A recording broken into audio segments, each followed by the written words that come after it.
చాలా మంచి మెసేజ్. చూసి ఓ ముగ్గురు కన్నా షేర్ చేయండి. ఇదే పాప మీ ఇల్లు పదా.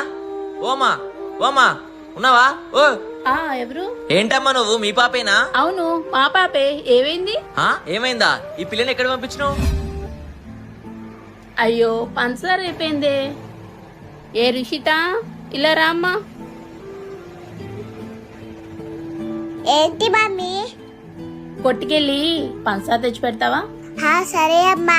నాకు 10 రూపీస్ ఇస్తావా? నేను ఏమో కొనుక్కుంటా. సరే తీసుకుని వెళ్ళు. థ్యాంక్ యూ అమ్మా.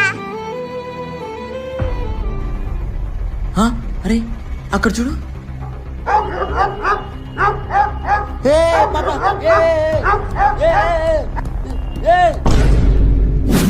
ఇలా చిన్న పిల్లల్ని ఒంటరిగా బయటికి పంపించడం వల్ల చాలా ప్రమాదాలు జరుగుతున్నాయి. దయచేసి జాగ్రత్తగా ఉండండి అండ్ ఈ వీడియోని మీ ఫ్రెండ్స్ అండ్ ఫ్యామిలీకి షేర్ చేయండి.